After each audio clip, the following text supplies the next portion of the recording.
Hello and welcome back everybody to another episode of From the Heart. And the story that I will be bringing you today is something that I really personally just found a little bit disturbing, as it's something that I just read last night along with listening to some creepy dark lo-fi by ill-advised records, and it's something that really just hit me in a very weird way. This is a story by Maxwell, the man behind the Ice Cream Man, and as well as his other graphic novel, Haha, a man who is so effortlessly able to tie comedy as well as horror into some of the most maddening mixes of stories that I've really ever quite seen. And every single time I pick one of these up, I am overwhelmed with delight and shock and bitter feelings and existential dread, alright? There's a lot of emotions going on when I read these things. And it's these clashes of emotions that make these things just so good. But what this story actually about is about the tragedy of parenting, about actually watching your child grow from a wee bab to a wee adult, and actually watching them kind of play out all the worst mistakes that you wish you could have avoided,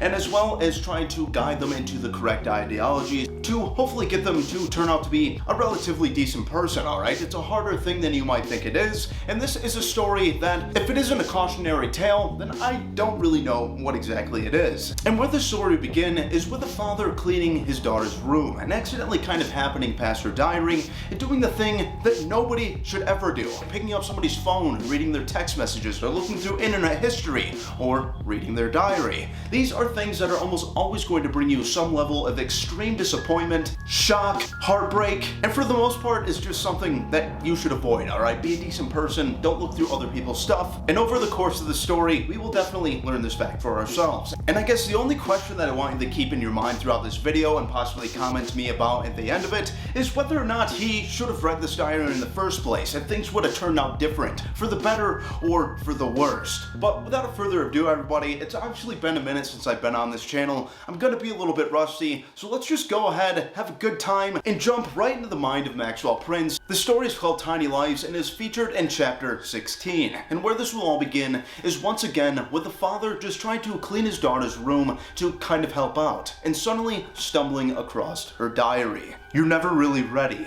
Not when they hand you the baby. Not when she stumbles through her first steps. And not when she goes flying down the street on 2 wheels. Not when she cries and tells you you'll never understand her. And certainly not when she sobs and says you're the only one who does understand her. Fatherhood's just one surprise after another, and there's no preparing for any of it. All you can do is try your best not to screw it up. But sometimes your best just isn't enough. Today sucked. It was just one thing after another. For starters, Aunt Flo came to town, and I'm so crampy and bloated. And then Mrs. Redding gave a pop quiz on the Pride and the Prejudice, and of course I hadn't done any of the reading. Dad said I would like Jane Austen, but the writing is so stiff, and the characters are all so unrelatable and dumb. But really, it's not so bad. Derek and I are going to the football game together, and then afterwards Mike P is having a big party at his house. I've been thinking about it a lot, and I want my first time to be with Derek. So I picked up a few you-know-whats from the store, because I want to be ready when the time comes. Fingers crossed. And with the first mistake made and his father realizing just how fast his young daughter is growing up, you might actually expect the story to be kind of simple, alright? About being more about the actual fears about being a parent, about maybe some bad decisions your child might make, ending in, pregnancy or expulsion from school, and all these kind of normal fallacies and the such. But throughout the story, it is going to be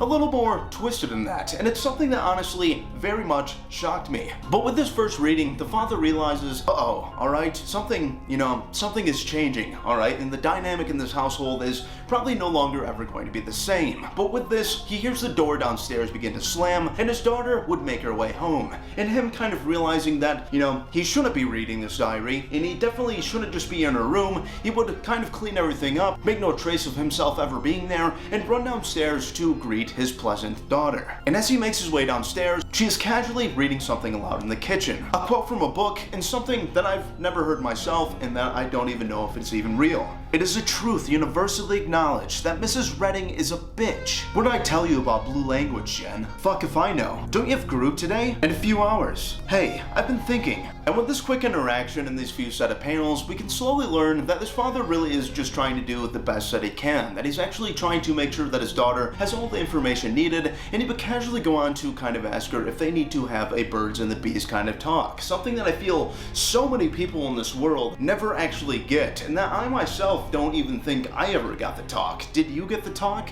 And if you have any interesting stories, comment down below and let me know. And let's see if we can't get a good laugh out of a most awkward situation. But with this, his young daughter would only ask him if he's just joking, and he just kind of explains to her that he just wants to make sure that he's doing everything he can, that he's doing all the things that a father is supposed to do. And with this, Jen would grab his hand and tell him how sweet he is, that really he doesn't need to worry about her. And on a first read, I really thought this relationship between this father and the daughter was really sweet, something very wholesome, and two people that are actually, trying to actively be a family together and actually share time, as well as not trying to kind of repress any weird conversations or things that are just a little harder for a lot of people to actually sit down and talk about. And really, I just thought this story would be kind of more on the realistic side of things, of actually just being about real life fears and just kind of caring for your child and things that you hope that they would never do. But with the next couple of panels, we would actually see Mitch going to one of these single father meetings, a place where anybody can go to kind of just get some group support and kind of talk about the struggles of being a single parent.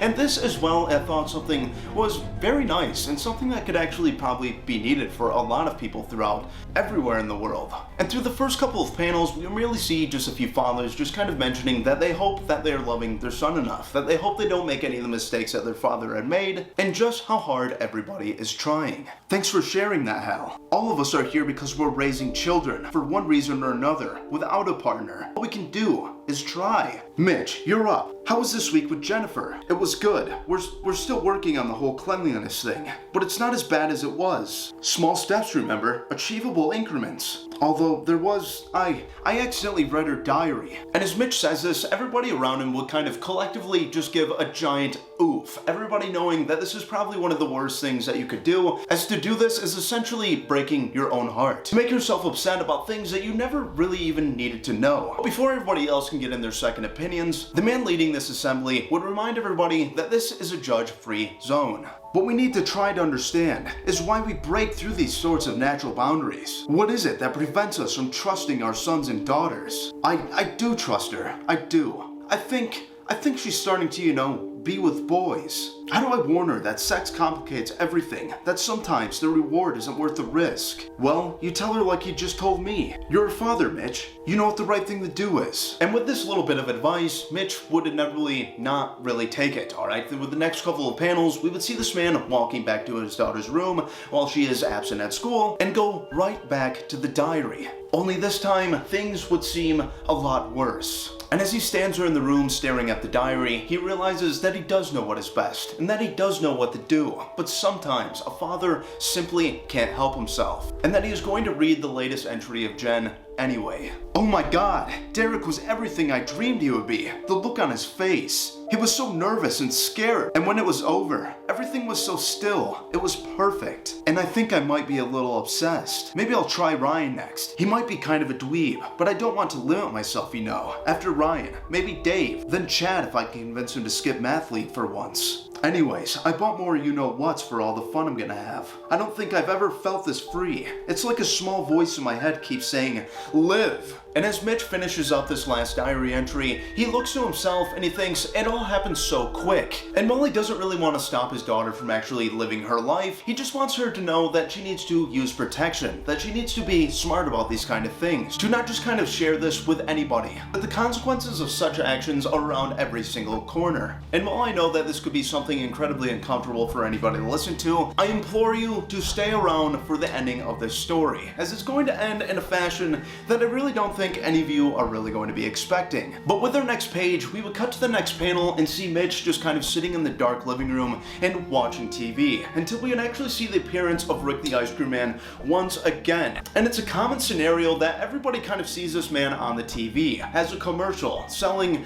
I don't even know what. Usually having some kind of dark advice, or kind of imploring some kind of weird knowledge, or just being a straight up heinous creature of hell. Whatever you want to think for yourself, this man is just always here, always finding his way into these stories. And I do think that as I get farther and farther into the Ice Cream Man, it's really starting to really take a darker twist on things and kind of leaving the comedy aspect in the earlier issues. And with all this, actually tackling some more real-world scenarios and kind of putting Maxwell Prince's own weird twist on them. And it's something that I've come to really enjoy, to kind of see how far this book can really evolve with each different story, with each different creative outlet. I really don't know how this man can write so many different situations for not only the Ice Cream Man, but as well as Caleb the Cowboy, and kind of tie in all these reoccurring characters together. And it's something that I want to continue to explore in this channel. But while I'm getting off topic, let's cut back to the story. Zip zap zoop, there goes your life. Dad, oh,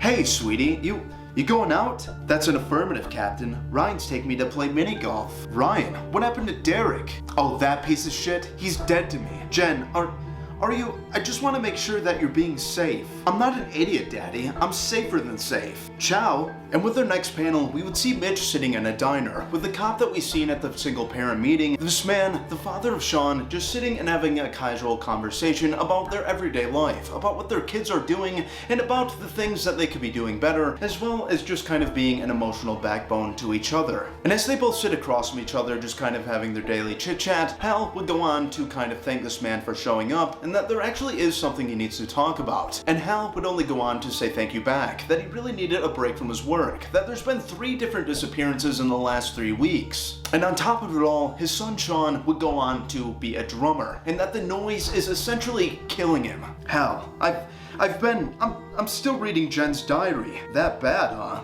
Must be some salacious stuff in there. And as Mitch puts his hands across his face, he would tell Hal that actually, yes, there has been. I'm kidding. Lighten up, man. There's nothing wrong with taking a little peek behind the curtain. You're a dad. There aren't rules to any of this. We're just trying not to sink the effing ship, you know. We love our kids, so we do what we gotta do to make sure that they don't wind up in jail or dead. Give yourself a break for once. You're doing the best you can with what you can. And with this little bit of affirmation, Mitch would do, once again, the wrong thing by looking through his daughter's diary once again. But only this time, everything would take a twist for the absolute worst, and only the previous diary entries could be something so envied and so much easier as a parent to physically and emotionally deal with. And this is the part of the story that really, kind of shocked me, alright? This is not where I thought things would be going, and this is surely not what I would have ever expected a young teenage daughter to be doing. We say stuff like I'd do anything for my kids, but not until a certain point do you start to understand what that really means. Are there limits on that? Are there conditions to unconditional love? And should there be? Wednesday, November 22nd. I can't stop killing people. I wake up and a little angel whispers in my ear, someone has to die. And so I go out and do it again and again. And it's so much fun. It almost makes me sick. First, it was Derek. Doofy little Derek with his cleft chin. I made little incisions in the ends of his fingers, like paper cuts, until he completely ran out of blood. Then it was Ryan. He sobbed and begged and admitted he was in love with his own sister. What a fucking creep. He also ran out of blood. Then Troy, then Dave, and all these losers with their dumb brains and their horny little dicks. They're all so sure of themselves, but every time the blade goes through their skin, the blood starts pouring out, and I can see how small they actually are, like little slimy bugs under my shoes. Tonight I'm going out with Sean. Dude bangs on some cymbals for a week and considers him a musician. It's so sad and pathetic, and I wonder how long he'll bleed before the light in his eyes goes out. That's all for now. I'm so young, and the world is beautiful. And with this last entry, Mitch is completely flabbergasted, alright? And I don't even think that's the right word they use to kind of convey the situation here, but his face in the panel was exactly my face last night as I laid on my couch and casually read through this entire book. Going a place that I never thought it was actually going to go, never did I think that it was going to kind of convey murder in with random teenage angst, as well as a subtle coming of age story, and a father's struggle to kind of teach his daughter everything she needs to know before she actually leaves this weird era of teenagehood. And as he finishes the latest panel in Jen's diary, he would stand up and trip over a box underneath her bed. A box only labeled you-know-whats. And one of the only things in this story that I thought was kind of, name change just to kind of keep this idea out of our heads to kind of not spoil the twist. And really, the only thing that I think I personally can complain about. But as he notices this box between his legs, he would go to open the lid, and what would it be other than a bunch of knives covered in the blood of all these different boys that his daughter Jen has been seeing as of late. And as the tears begin to well up in his eyes, and he thinks to himself, Jen. We would see this word appear in front of his face, the word infinity, and something that is going to kind of follow us into the ending of this story. And with the next couple of panels, once again, we would see Mitch sitting in the dark living room, staring at the TV, with Rick the Ice Cream Man once again shouting some babble from inside this TV box. Anything and everything. That's what we promise our young. That's the tacit vow. I'll be home late. Sean's taking me to see some kind of art flick, documentaries, blah. Ciao, Daddy-o. And as Mitch looks up from his despair, and the tears continue to roll down his face, Rick would have one more thing to say. Unconditional love, Daddy-o. That's the name of the game. And with the next few panels, we would see Mitch staking out his daughter to actually try and maybe stop what is happening, to actually see if this is all even real. And as he sits inside of his car waiting outside of the movie theater, this is truly where things would pick up, where the most shocking scenario would play out. But are there conditions? And where's the goddamn ceiling on parental obligation?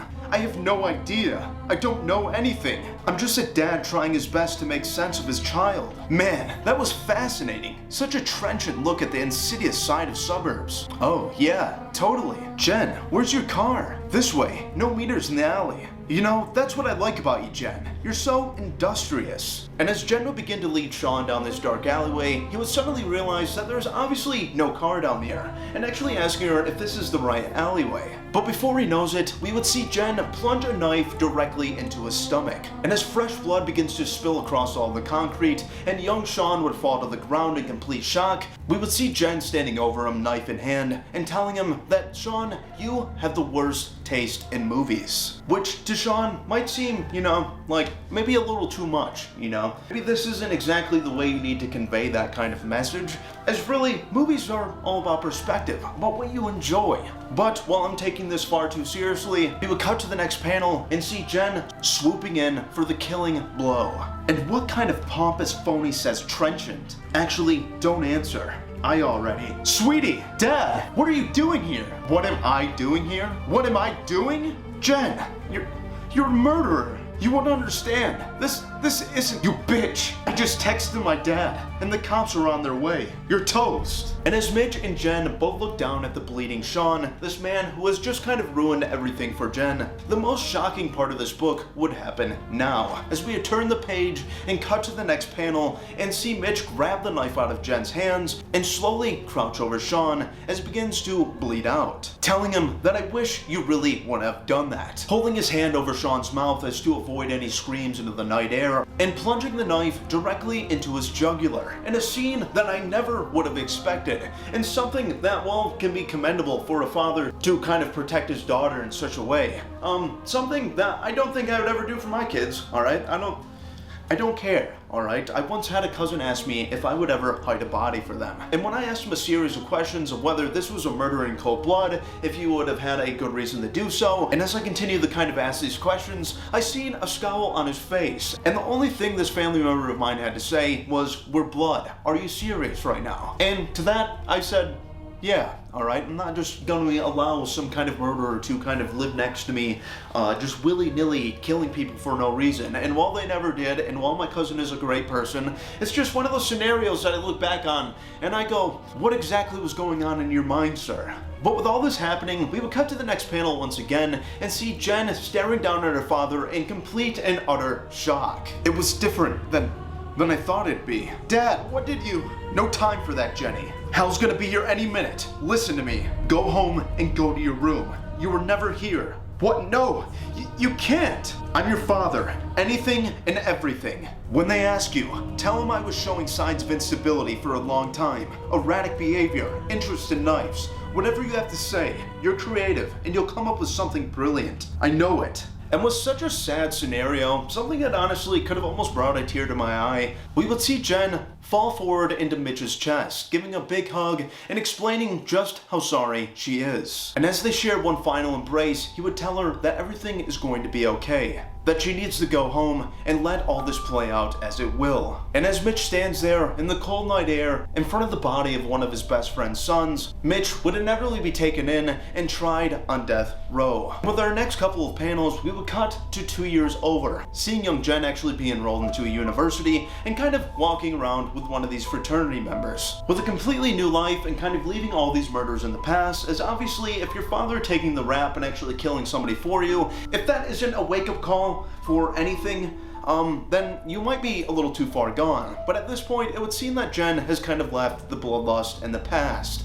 That really, any parent can ruin anything for you by just liking the same thing. And while that does seem very dramatic, Jen would be the worst for wear, and actually feeling a bit of all this guilt. My dad's the worst, and he only writes me when he needs money. What'd you say your dad does again? He's in jail. Death row. Whoa, heavy. Well, hey, if you want to take your mind off it, the frat I'm pledging to has a party tonight, and there's no cover for pretty girls. And as Jen looks up at this boy with a smile on her face, but sadness in her eyes, she'll merely say that she'll think about it. And with the next couple of panels, we would actually see Jen pulling out a letter from the correctional facility. A letter from her dad, and the thing that would go on to end this story, as her eyes would begin to well with tears, and the reading would once again begin. Only a few more days until they fry me alive. Execution by electrocution. It's got a kind of funny poetry to it. But Jenny, I want to tell you something important before I walk down that corridor to get my brain zapped off for good.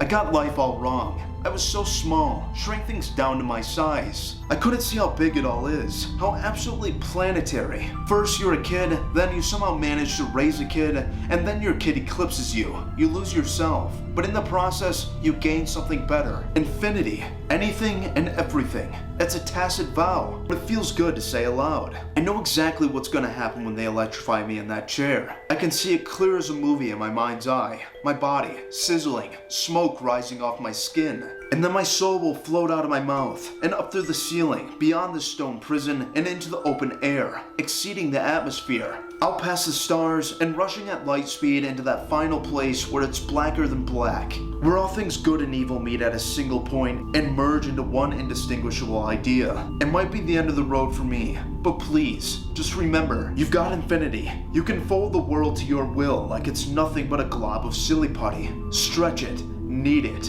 It's endless. Make it the exact shape you want, whatever shape that is. It's already perfect.